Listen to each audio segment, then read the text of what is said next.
Your Ford F-150 is slowly killing its own turbocharger, and you have absolutely no idea it's happening. I've spent over 15 years rebuilding EcoBoost engines, and the same destroyed turbos keep rolling into my shop. Scored bearings, shaft play, that unmistakable whistle right before a $4,000 repair. And in almost every single case, the owner did nothing obviously wrong. They just left a few factory settings on, skipped a couple of habits Ford never properly explained, and trusted the dashboard to tell them everything was fine. Today, I'm going to show you every single thing that is quietly starving your turbo of oil and exactly how to stop it before it destroys your engine. Let's start with the setting almost nobody connects to turbo damage your auto start-stop system. On the 2.7 and 3.5 EcoBoost F-150s, the engine shuts itself off the moment you stop at a red light, then fires back up when you lift your foot.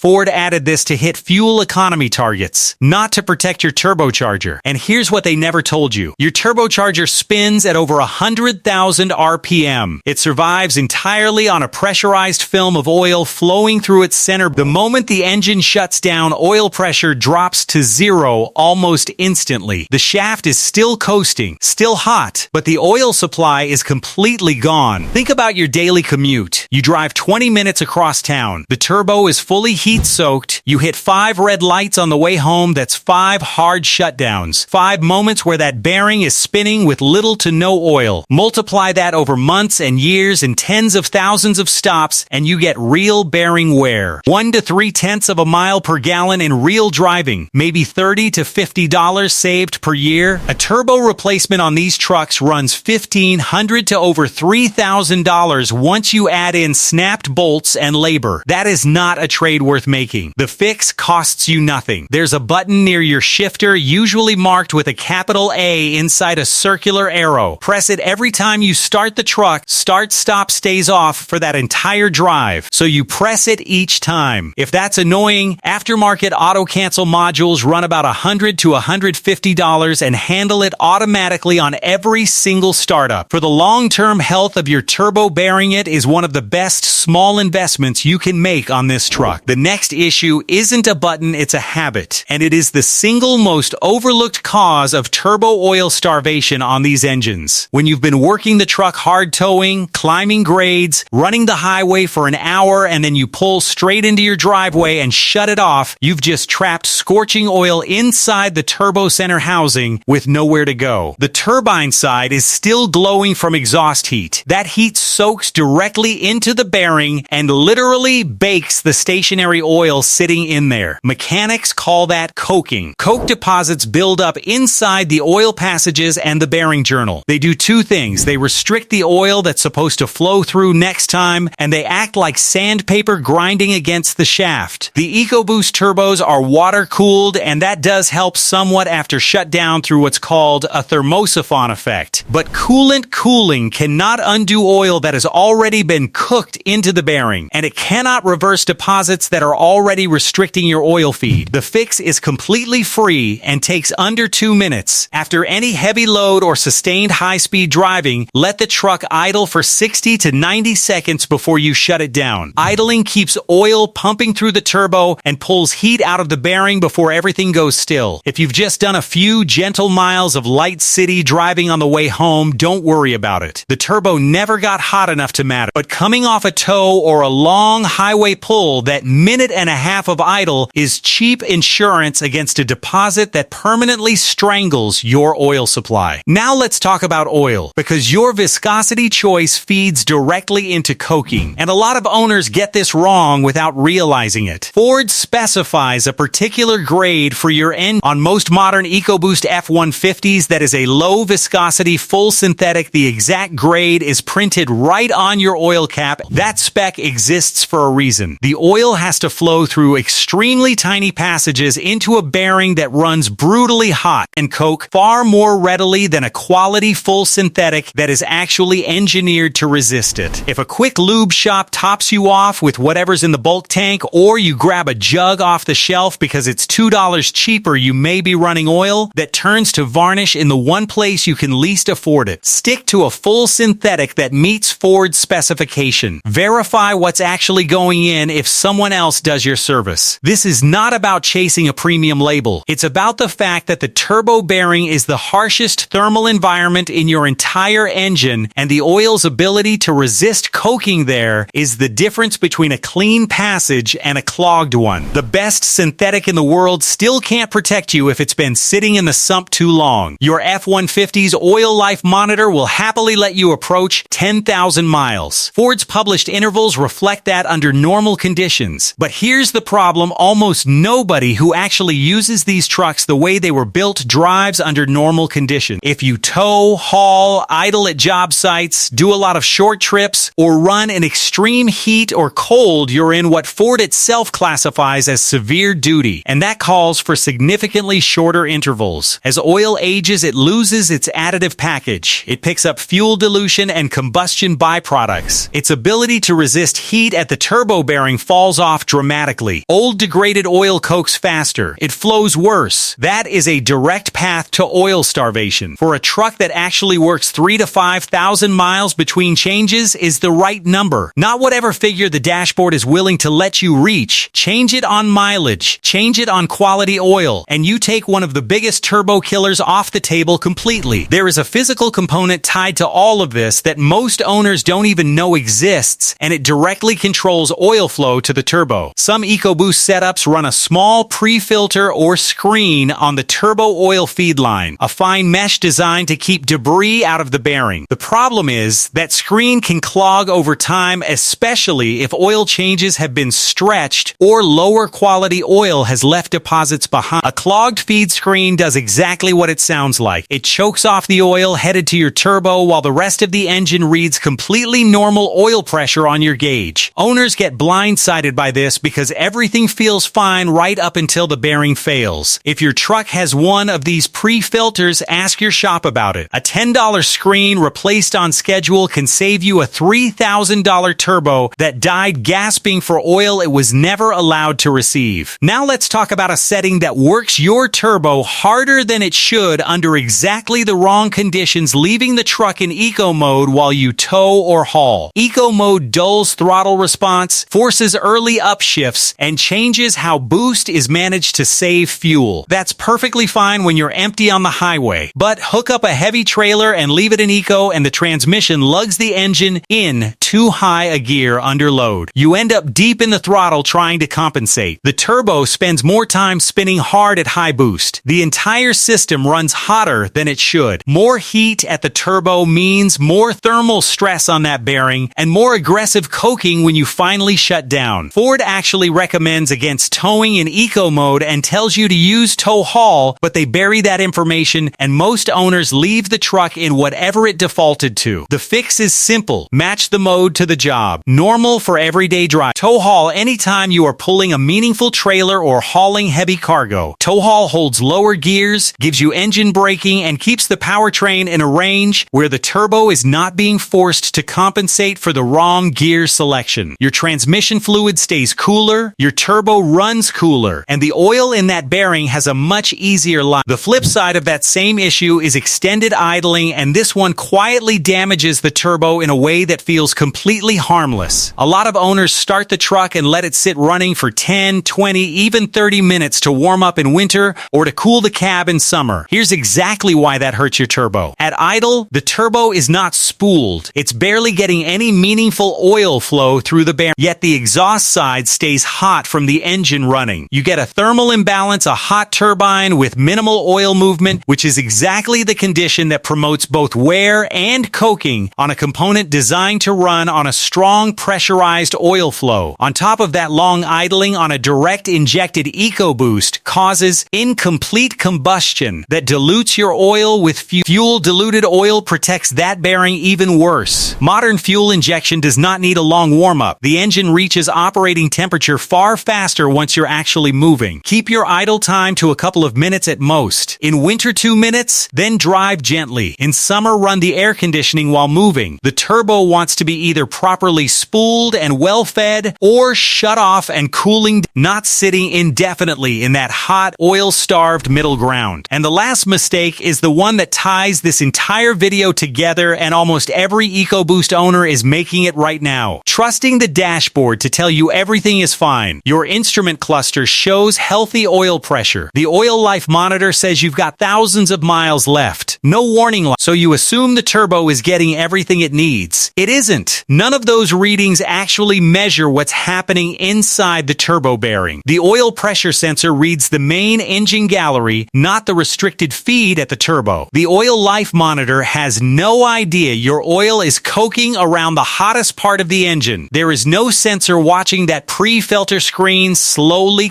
by the time a real symptom shows up: a whistle under boost, blue smoke at startup, a PO299 under boost fault code, or limp mode, the damage is already done. You are looking at a full teardown. The fix is to stop driving by the gauges and start driving by the maintenance the turbo actually needs. Shut off start-stop. Idle down after hard runs. Run the correct full synthetic. Change it on a severe duty schedule. Replace the feed screen when it's due, tow in the right mode, and stop idling for half an hour. Do all of those things and your EcoBoost Turbo will cross 150,000 miles without complaint, which is exactly what it's capable of when it is never starved of oil in the first place. So go out to your truck this week and start with the easy ones. Press that start-stop button. Check what oil is actually in it. Give it that minute of cool down next time you tow. These habits cost you nothing, and they are the difference between a turbo that lasts the life of the truck. If this video saved you, subscribe, hit the bell, and drop a comment telling me which of these habits you've been guilty of.